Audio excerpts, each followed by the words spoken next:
পটলগুলো কাটছি, ভাজা করবো কুচিয়ে। কি রান্না করবে গো? কুচিয়ে এই যে পটলগুলো ভাজা করবো। কুচিয়ে কুচিয়ে রেখে দিলাম। সবজিটাকে আগে কেটে নিচ্ছি। আর এই যে উচ্ছে দিয়ে পটল দিয়ে কুচিয়ে ভাজা করবো। হ্যাঁ। আর তার সঙ্গে একটা আলু। হ্যাঁ। আলু দেবো। আর এই যে ফ্রিজ দিয়ে বার করলাম আম। ছেলেকে একটু আজকে কাশ্মীরে দিয়ে আম মেখে দেবো। হ্যাঁ, ফ্রিজে তো মাংস আছে, ছেলের জন্য একটু মাংস করে দিও। বলছি এই যে কাশ্মীরে দিয়ে দিয়ে আমটা মেখে দেবো। ছেলেটাকে আম মেখে দেবো। হ্যাঁ, আম মেখে দেবো। তুমি কি আমের টক খাবা? না। তাহলে আজকে টক করবো না। হ্যালো বন্ধুরা, এই দেখো আমি এখানে জল ভরে রেখেছি। আমাদের টাইম করো, এই জল ভরে রেখেছি এখানে। এখানে এগুলো খাবার জল, এই যে সব বাইরের জল সব ভরে রেখে দিয়েছি। এখানে হাত ধোয়া বাইরের জল সব ভরে রেখে দিয়েছি। এই যে এটা রান্নার জল। দেখো এবার চলে আসছি ঘরে, রান্নাঘরে। এই দেখো এখানে আমি বাসনপত্র সমস্ত সব মেজে রেখে দিয়েছি।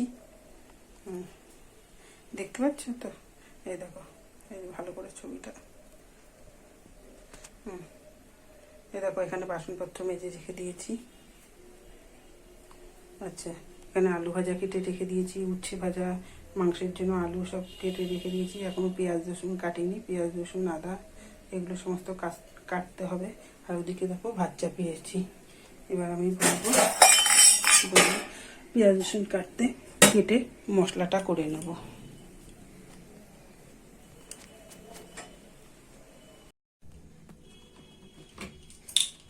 দেখো আমি কড়াই বসিয়ে দিয়েছি।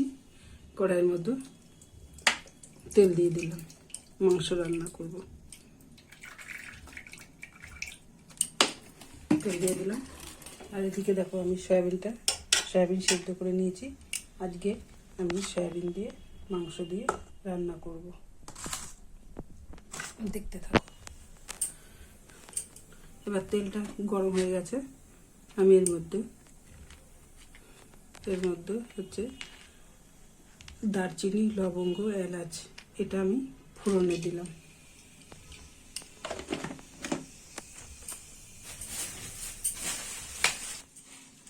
একটা তেজপাতা ফোড়নে দিলাম।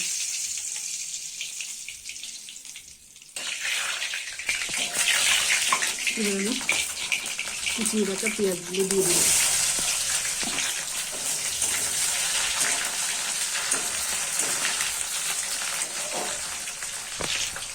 পেঁয়াজগুলো ভাজা হতে থাকে। এরকম পেঁয়াজগুলো ভাজা হয়ে গেছে। এবার আমি মশলাটা দিয়ে দেবো।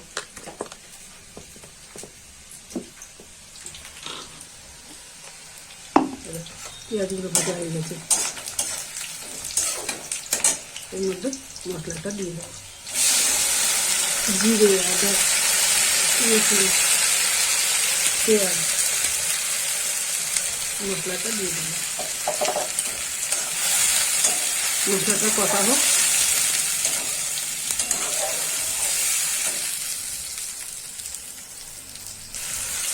দেখো বন্ধুরা, মশলাটা অনেকটাই কষানো হয়ে গেছে, ভাজা ভাজা হয়ে যাচ্ছে অনেকটা। এবার আমি লঙ্কাগুলো, কাঁচা লঙ্কা দেওয়া আছে, এবার আমি আরেকটুখানি গুঁড়ো লঙ্কা দেবো। লঙ্কা দিয়ে দেবো, অল্প করে দেবো, আর দেবো না, কারণ কাঁচা লঙ্কা দিয়েছি অনেকটা। আর এই হলুদ দিলাম।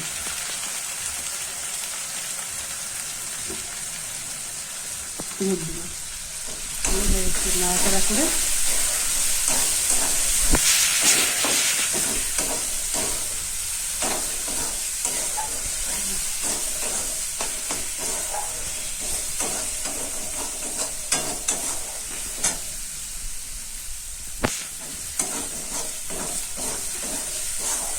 এই যে নাড়াচাড়া করছি।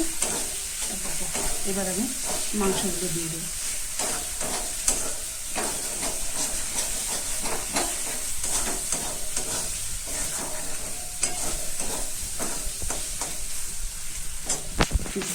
এবার আমি মাংসগুলো দিয়ে দেবো।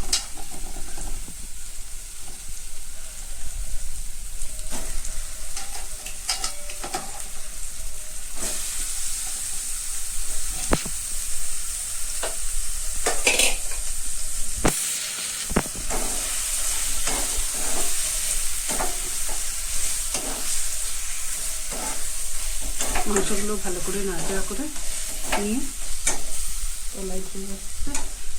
কড়াইটা পাতলা হয়ে গেছে, এর জন্য একটু আগুনে কড়াই হয়ে যাচ্ছে, একটু তাপে। এক হাতে ক্যামেরা তো ঠিক করে নাড়া যাচ্ছে না।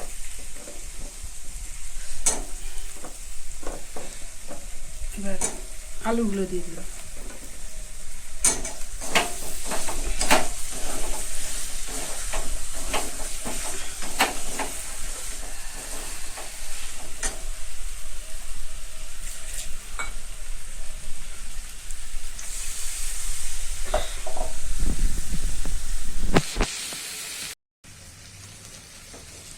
দেখো সয়াবিন দিয়েছি, দেখো সয়াবিন, এগুলো সব সয়াবিন মাংসের মধ্যে।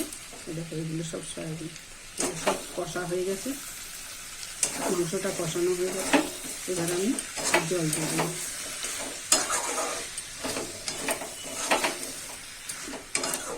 জল দিয়ে দেবো, জল দিয়ে তৈরি করে নেব সয়াবিনের মাংস।